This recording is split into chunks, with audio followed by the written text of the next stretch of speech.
ये कहानी है एक किसान की जो कि बहुत मेहनती था। वो बड़ी मेहनत से खेतों में अनाज उगाता था और उसकी देखभाल करता था, पर अक्सर ही उसकी फसल खराब हो जाती थी।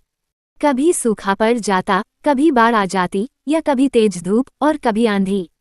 कोई ना कोई वजह से उसकी फसल खराब हो ही जाती थी।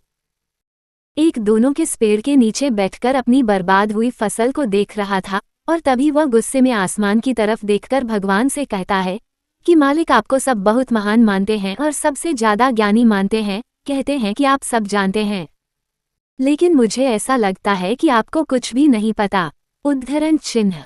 मुझे ये लगता है कि आपको तो ये भी नहीं पता होगा कि फसल कैसे होती है। अगर आप ये जानते होते तो हर समय जो बाढ़, आंधी और तूफान आते हैं वो कभी नहीं आती। आप नहीं जानते कि कितना नुकसान उठाना पड़ता है हम किसानों को। अगर मेरे हाथ में शक्ति होती कि जैसा मैं चाहूं वैसा मौसम हो जाए तो फिर आप देखना मैं फसल को कितने अच्छे तरीके से उगाता हूं। तभी उतने में ऊपर से एक आवाज आई, ले मैं तुझे ये ताकत देता हूं कि आज से तू जैसा चाहे वैसा मौसम करके अपने फसल को उड़ा सकता है और अपनी फसलों की हिफाजत कर सकता है। उद्धरण चिन्ह। एक दो दिन गुजारने के बाद किसने फिर से अपने खेत में गेहूं की फसल उगाई। अब किसान के पास तो शक्ति थी, वो जैसा चाहे वैसा मौसम कर सकता था। तो किसान ने आंधी, तूफान और बाढ़ कुछ भी उसने अपने खेतों पर आने नहीं दिया। किसान ने अपनी फसलों को बर्बाद होने से बचाया और उस साल उस किसान के खेत में ऐसी फसल हुई जो पहले कभी नहीं हुई थी। मन ही मन किसान बहुत खुश हो रहा था और साथ ही साथ यह सोच भी रहा था कि भगवान को बताऊंगा कि इसे कहते हैं शक्ति का सही इस्तेमाल। कुछ दिन और गुजरने के बाद फसल काटने के लिए तैयार हो गई। किसान बड़े उत्सुकता के साथ फसल को काटने लगा, पर जैसे ही उसकी नज़र गेहूं की बोलियां पर पड़ी तो वह हैरान हो गया, क्योंकि उन वालियों में गेहूं के दाने ही नहीं थे। गेहूं के एक भी बाली के अंदर गेहूं का दाना ही नहीं था, सारी बालियां अंदर से खाली थी। अब वो किस बड़ा परेशान हो गया और फिर से भगवान को पुकारने लगा।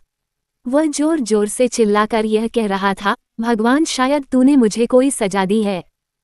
तभी ऊपर से आवाज आई कि मैंने तुम्हें कोई सजा नहीं दिया है, बल्कि इसकी जिम्मेदार तो तुम खुद हो। उद्धरण चिन्ह। तुमने अपने पौधों को संघर्ष करने का मौका ही नहीं दिया। ना तो तुमने उन्हें आंधियों से जूझने दिया, ना ही तेज बारिश से सहने दिया और ना ही धूप में तपने दिया। एक भी चुनौती का सामना तुमने उन्हें नहीं करने दिया, इसीलिए सारे पौधे अंदर से खोखले रह गए।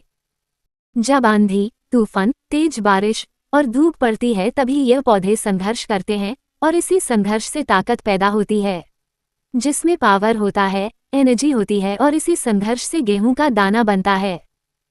तूने उन्हें बुरे वक्त से गुजरते ही नहीं दिया जहां उनका बनावट होता। सारी बालियां इसलिए खोखली रह गई क्योंकि तुमने अपने पौधों को संघर्ष कराया ही नहीं। सेम यही चीज दोस्तों हमारे साथ भी होती है। इस कहानी से हमें ये सीख मिलती है कि बुरा वक्त जो होता है, जिसे लोग संघर्ष कहते हैं, स्ट्रगल कहते हैं, यहीं से एक इंसान की तरक्की होती है। आपको पता होगा कि जब एक डायरेक्टर कोई मूवी बनता है तो डायरेक्टर सबसे डिफिकल्ट रोल अपने बेस्ट एक्टर को देता है। तो जब भी आपको ऐसा लगे कि आपकी जिंदगी में तकलीफ है, बहुत ज़्यादा प्रॉब्लम्स है और आपकी किस्मत खराब है, तब खुश हो जाए, क्योंकि उस भगवान ने ये सारी प्रॉब्लम्स आपकी लाइफ में ही क्यों दिया है।